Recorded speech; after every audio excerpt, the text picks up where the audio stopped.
বিসমিল্লাহির রহমানির রহিম। আসসালামু আলাইকুম। নিজের পক্ষ থেকে সবাইকে স্বাগতম। তো বন্ধুরা, আজকে আবারও চলে আসলাম আর একটি নতুন হাতার ডিজাইন নিয়ে। তো প্রথমে দেখিয়ে দিচ্ছি, এখানে আমি হাতার লম্বার মাপটা নিচে হলো 10 ইঞ্চি।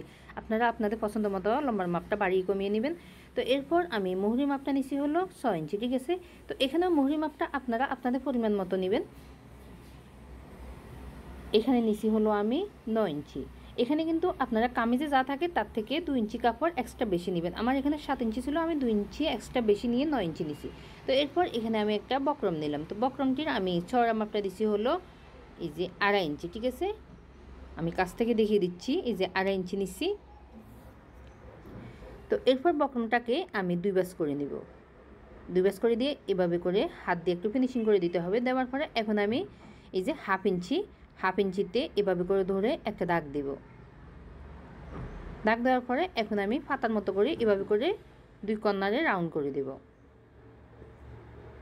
এরপর আমি দাগ অনুসারে কেটে নিব।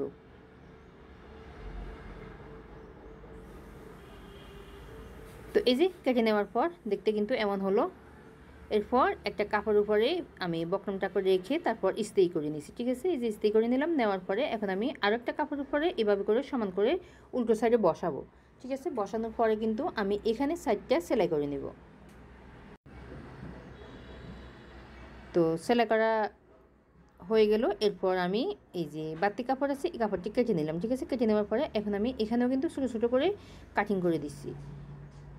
কাটিং করে দিলে এই যে ভাবে করে উল্টানোর পরে কিন্তু আর কুঁচকে থাকবে না কাপড়, খুব সহজে কিন্তু আপনি উল্টে নিতে পারবেন। তো এরপর এই যে হাত দিয়ে ফিনিশিং করে দিলাম। দেওয়ার পরে এখন আমি এখানে একটা কাপড় নিচ্ছি, ঠিক আছে। কাপড়টি কিন্তু আমি আড়াআড়িভাবে কাটছি, সোজা করে কাটি নাই, ঠিক আছে। এরপর আমি সমান করে এই যে এইভাবে করে ভাঁজ করে দিলাম। দেওয়ার পরে আমি বক্রমের উপরে কাপড়টিকে এইভাবে করে রাখবো, রেখে তারপর চিকন করে সেলাই করে নিব।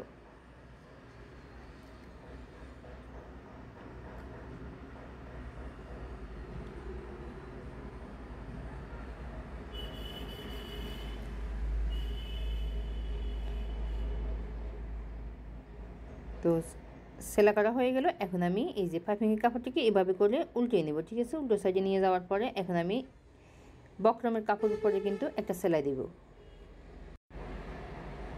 সেলাইটা কিন্তু আমি বক্রমের কাপড়ের উপরে দিচ্ছি, ঠিক আছে। পাইপিংয়ের কাপড় উপরে কিন্তু দিচ্ছি না। এরপর সুতাটি কেটে নিলাম। কেটে নেওয়ার পরে এখন আমি বাড়তি যে কাপড় আছে এই কাপড়গুলো কেটে নিছি, ঠিক আছে। তো একই নিয়মে কিন্তু আমি আরও একটা তৈরি করে নিছি।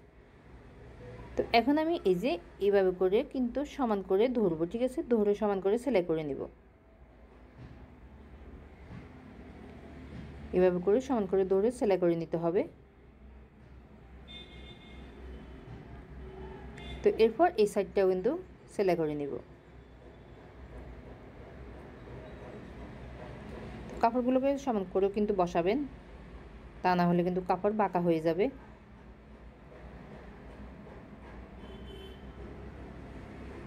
তো আমার সেলাইটি পরে নাই, আমি আবারও দিচ্ছি। তো এরপর এই যে আরও একটা কাপড় নিলাম, ঠিক আছে। এটা কিন্তু পাইপিংয়ের জন্য। এই কাপড়টি আমি ছড়া মাপটা দিছি হলো 1.5 ইঞ্চি। এরপর এই কাপড়টাকে আমি 2 ভাঁজ করবো না, 1 ভাঁজ করে এভাবে করে সমান করে বসাবো। নিচের কাপড়টাও কিন্তু ভালো করে ধরতে হবে, তা না হলে কিন্তু নিচের কাপড় এটা কিন্তু আপনি সেলাই করার সময় থেকে যাবে। তো এরপর এই যে এভাবে করে উপরে একটা সেলাই দিয়ে দিতে হবে। তো এখন আমি এই যে একটা ভাঁজ দিব, দিয়ে তারপর